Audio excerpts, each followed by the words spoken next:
रहीम अस्सलाम वालेकुम नाज़रीन, लाइव डॉक्टर शाहिद मसूद के साथ मैं हूं नाइला अली। नाज़रीन, आज वज़ीर आज़म इमरान खान साहब ने कौम से अपील करते हुए कहा है कि कोरोना से एहतियात करें। अगर एहतियात ना की तो अवाम के लिए जुलाई और अगस्त में इंतहाई मुश्किल वक्त आने वाला है। दूसरी जानब सुप्रीम कोर्ट में कोरोना स्कूट नोटिस केस की समाअत करते हुए इतवार को मार्केट्स खोलने का जो हुक्म था उसको वापस ले लिया है, जबकि राना सनाउल्लाह साहब आज कहते हैं कि इन हाउस तब्दीली ऑपोजिशन नहीं चाहती, अगर कोरोना ना होता तो मिड टर्म का माहौल बनाना था। इस समेत दीगर अहम मौज़ूआत हैं जिन पर बात करेंगे। हमारे साथ स्टूडियो में मौजूद हैं डॉक्टर शाहिद मसूद। अस्सलाम डॉक्टर साहब। वालेकुम जी, आपको भी नज़र। डॉक्टर साहब, वज़ीर आज़म साहब कह रहे हैं कि जुलाई और अगस्त में जाके पीक टाइम होगा कोरोना का और हालात मज़ीद मुश्किल होने जा रहे हैं। कुछ वज़रा हैं हुकूमती और अपोजिशन के जो कोरोना के वबा का शिकार हो चुके हैं। 1,05,000 टोटल केसेस है पाकिस्तान में। क्या इससे भी कोविड-19 के क्या इससे भी मज़ीद हालात ख़राब होने जा रहे हैं? जी, अल्लाह ताला खैर करे। इमरान खान साहब ने बात ये इसलिए की है क्योंकि वही बात के आज एक तो मुबारकबाद न्यूजीलैंड को, उनकी वज़ीर आज़म जो हैं वो वैसे ही बहुत मकबूल हैं पूरी दुनिया में, और ख़ास तौर पे वहाँ जब एक सानिया पेश आया था तो न्यूजीलैंड आज मुकम्मल तौर पे खुल गया है और ज़ीरो केसेस, और सवाए इसके कि बाहर से लोग वहाँ पे अभी उन्होंने अलाउ नहीं किए, लेकिन न्यूजीलैंड दुनिया का पहला मुल्क है जो कंप्लीट जहाँ पे ओपन हो गया है।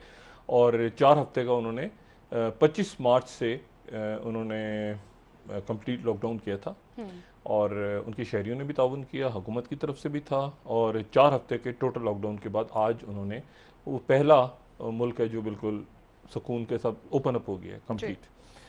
तो एक तो उनको मुबारकबाद हो। दूसरी बात यह है कि मैं अब जाहिर है कि बात अब तो जब भी देखते हैं कि कब तक हम इसको फ्लैट करने में कामयाब होती हैं इस कर्व को, लेकिन आज तकरीबन 5,000 अमवात अब तक हो चुकी हैं 24 घंटों में।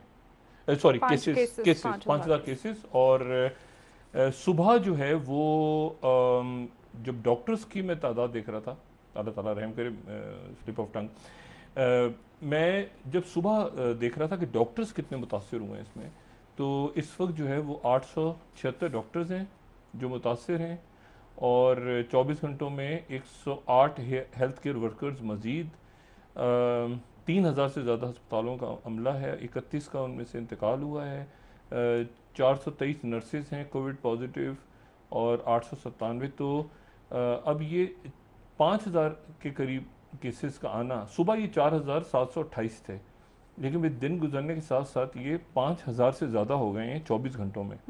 5,637। अब देखें ना, 22 तारीख को अगर ये 52,000 थे तो आज ये 1,05,637 हैं। तो अब ये इमरान खान साहब कह रहे हैं कि ये जुलाई और अगस्त तक ये पीक आएगा। अब इस मसला ये कि इसका लॉकडाउन अगर पहले होता तो ये पीक आके इसका गुजर गया होता, लेकिन यह है कि बहरहाल उसमें ज़ाहिर है कि इमरान खान साहब का पॉइंट ऑफ व्यू ये कि इसको इसमें जो है ये मईशत भी मुल्क की चलानी है, तो अगर मईशत भी चलानी है मुल्क की और वो भी सारा सिलसिला करना है, तो फिर वो अब किस्तों किस्तों में उसका नतीजा ही निकल रहा है कि वो कोई एक इंडिया में भी यही हाल है, पाकिस्तान में भी यही हाल है कि वहाँ पर भी कन्फ्यूजन, यहाँ पर भी कन्फ्यूजन, बाकी मशरिक़ वस्ता के ममालिक देखें एकदम से ज़रूरत होगी वहाँ पर, जब आपको पता है बहुत बड़ी तादाद में पाकिस्तानी वहाँ से पाकिस्तान आ गए हैं और इंडिया आ गए हैं वापस लोग। तो अब मसला ये है कि जो जिस जॉब्स ख़त्म हो गई हैं, ठीक है, कई लोगों की, तो जहाँ जो मुल्क पहले क्लियर होगा उसी मुल्क से फिर वहाँ लेबर जाएगी ना वापस, उसी मुल्क से फिर लेबर। मिसाल के तौर पे सऊदी अरेबिया के अंदर आप देखें वो खुल गया, वहाँ पे नमाज हुई तरीके के साथ, बाकी मुल्क खुलना शुरू हो गए। तो जब यहाँ से जब ट्रैवलिंग उसी वक्त लोगों की शुरू होगी, बैनुल अक़वामी ट्रैवलिंग, अगर आपने बरतानिया जाना है, आपने यूएई जाना है, आपने कतर जाना है पाकिस्तान से, तो जब पाकिस्तान में पीक ख़त्म हो चुका होगा, अगर वो मुल्क खुल गए और पाकिस्तान के अंदर एयरपोर्ट्स के ऊपर जो है वो पता चला कि यहाँ पर इतने हज़ार लोग मर रहे हैं अभी तक और इतने हज़ार लोग जो है इन्फेक्टेड हैं पाकिस्तान में, तो आप पीछे रह जाए। सफरी पाबंदियां हैं ना, पाबंदियां लगी रहेंगी एक तवील अरसे तक, तो ये बात हुकूमत को समझनी चाहिए। अच्छा, ये इंडिया में भी ऐसे ही हो रहा है, उनके यहाँ भी वो बढ़ रही है पीक, उनके यहाँ भी कन्फ्यूजन है और हमारे यहाँ भी कन्फ्यूजन है बदकिस्मती के साथ। अच्छा, अब इसमें मैं एक दो और इसमें मामलात हैं खत्ते के जो आने वाले दिनों में गालिबन मज़ीद मसाइल पैदा करने जा रहे हैं। एक फैक्टर जो है इसमें ऐड हो रहा है, वो ये हो रहा है कि आज जो भारत के वज़ीर दाखिला हैं अमित शाह, उन्होंने बंगाल के अंदर एक वर्चुअल, यानी वहाँ जाए बगैर एक वर्चुअल रैली से उन्होंने खिताब किया है। और उस खिताब को अगर थोड़ा सा उसको बड़ा खींच करें, इसको बड़ा करके दिखाएं, इसको प्रेस ट्रेस ऑफ इंडिया जो है वो इस तरह से रिपोर्ट कर रहा है कि प्राइम मिनिस्टर मोदी ने ऑर्डर किया था एयर सर्जिकल स्ट्राइक्स पाकिस्तान में। World now realises that India will not tolerate any intrusion into its border. ओ भाई, ये एक अजीब मकबूतुल हवास किस्म के लोग वहाँ बैठे हैं। वो चाइना ने दाखिल होके इनकी ज़मीन पे कब्जा कर लिया है। और अमित शाह, और इसको टाइम्स नाउ वाले किस तरह रिपोर्ट करें, ये दिखाइएगा जरा। उन्होंने भी कहा हाँ, encroaching India's border is not child's play, you will be punished. अरे ऐसा लग रहा है चीन को कह रहे हैं। अच्छा, और नीचे क्या लिख रहे हैं कि वो जी पाकिस्तान ने अगर आइंदा कभी हमारे जमीन पे आने की कोशिश की तो हम, और हेडिंग ऐसे, तो हेडलाइन पढ़ के मैंने कहा ओए, ये तो 36 इंच का सीना जो है वो चाइना के सामने खड़ा हो गया। तो अंदर नीचे पड़ा तो वो बालाकोट ओडी में उन्हें फर्जी नहीं, हवा में घूम रहे हैं वो जी, पहले हुआ था। हाँ हाँ, लोग कहेंगे अच्छा क्या बात है जी, ऐसी खबर लगाई है जनाब कि वो चाइना को दुनिया में। तो बात नीचे लिखा है कि जी वो बालाकोट में उड़ी में पता नहीं क्या हुआ था, सर्जिकल स्ट्राइक्स हुई थी, ये हुआ था, पता नहीं क्या कहानी, नहीं पता नहीं कौन सी कब हुई थी, किसी को दुनिया ढूंढ रही है आज तक, कहाँ हुई थी, क्या हुआ था, किसी को नहीं पता। लेकिन ये कि दुनिया को पता होना चाहिए चाइल्ड बच्चों का खेल नहीं है हमारी जमीन पे कब्जा करना। मैं कहा यार ये तो बहुत ही चाइना को जवाब मिल गया। हाँ मतलब गैरत वैरत जग गई है, लेकिन बाद में पता चला ठुस। अच्छा, वो पाकिस्तान के बारे में। लेकिन अब इसमें एक तो ये खबर जो है ना वो थोड़ी सी मेरे लिए यानी परेशान कुन इसलिए है कि इसी किस्म की मिलती जुलती खबरें जो हैं वो अमेरिका से भी आ रही हैं। और वो अमेरिका से वॉशिंगटन पोस्ट की खबर है, अगर उस खबर को हम कहीं लगा सकें उसकी स्लाइड, वो भी ये कह रहे हैं कि जी वॉशिंगटन पोस्ट ही कह रहा है कि जी इस बात के इम्कानात हैं कि जो डोनाल्ड ट्रंप हैं वो इलेक्शन से पहले कोई कार्रवाई करें। अच्छा, और कार्रवाई जो है वो ये देखें आप, वॉशिंगटन पोस्ट कह रहे हैं कि how Trump failed maximum pressure tactics could inspire a pre election provocation.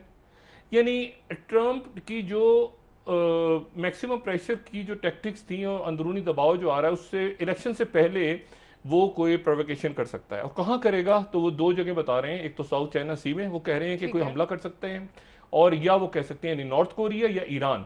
और कह रहे हैं इतना प्रेशर डेवलप हो गया है। अच्छा, और वो साथ ही ये भी कह रहे हैं कि जो बाइडेन जो है most likely intervention in the region is the regime of Ayatollah Khamenei, और फिर उसके बाद वो नॉर्थ कोरिया का जिक्र कर रहे हैं।